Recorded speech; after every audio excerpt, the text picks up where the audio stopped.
নমস্কার বন্ধুরা, আগামী বারের মতো এবারেও আমরা যে পিআরবি ডেপুটেশন, সেই পিআরবি ডেপুটেশন আজকেও দিতে চলেছি এবং এই পিআরবি ডেপুটেশনে কি কি জিনিসগুলো তুলে ধরা হয়েছে সমস্ত কিছু আমরা এই ভিডিওয় জানাবো।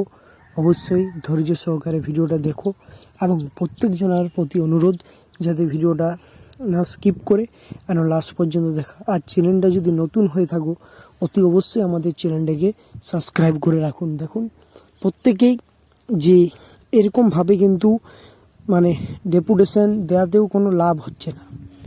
পরিষ্কার বোর্ড জানিয়েছে যে ওবিসি কেস না মেটা পর্যন্ত কিন্তু কোনো পরীক্ষা নেওয়া যাবে না এবং পরীক্ষা আইন শৃঙ্খলা মেনে হবে এবং পরীক্ষাতে কোনো প্রশ্ন ফাঁস থাকবে না এবং যারা কারচুপি করবে বা প্রশ্ন ফাঁস করার চেষ্টা করছে তাদের কঠোর শাস্তি দেওয়া হবে যদি তারা ধরা পড়ে যায়। তাই আমাদের এইটুকু আশ্বাস দিয়েছে যে ওবিসি কেসটা মিটে গেলে তোমাদের পরীক্ষা হওয়ার সম্ভাবনা আছে, না হলে ওবিসি কেস যদি না মিটে তাহলে কিন্তু কোনো পরীক্ষা হওয়ার সম্ভাবনা নেই।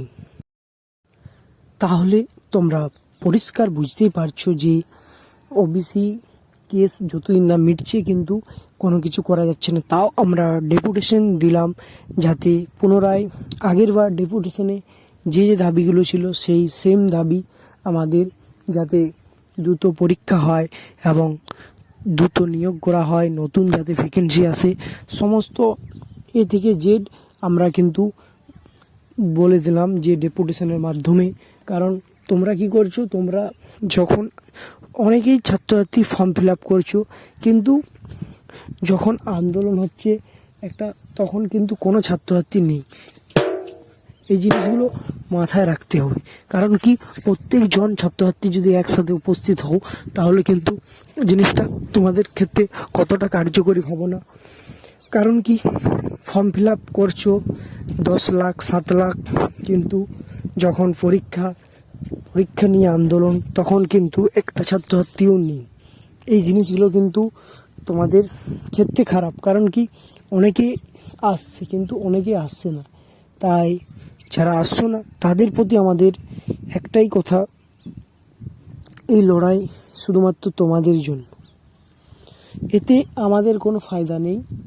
কারণ কি, যত দ্রুত পরীক্ষা হবে তত তোমাদেরই লাভ। কারণ আরও নতুন নতুন ভ্যাকেন্সি আসবে, যত নতুন ভ্যাকেন্সি আসবে নতুন ছেলেমেয়েরা চান্স পাবে। যারা এবছর 18 বয়স হয়েছে তারা এবছর পরীক্ষায় নতুনগুলো বসতে পারবে। তাই নতুনের আলো নতুনভাবে আসুক। কারণ তোমরা কি করছো, তোমরা শুধু ফর্ম ফিল আপ করতে জানো, নিজেদের দাবি কিভাবে আদায় করতে হয়, নিজেদের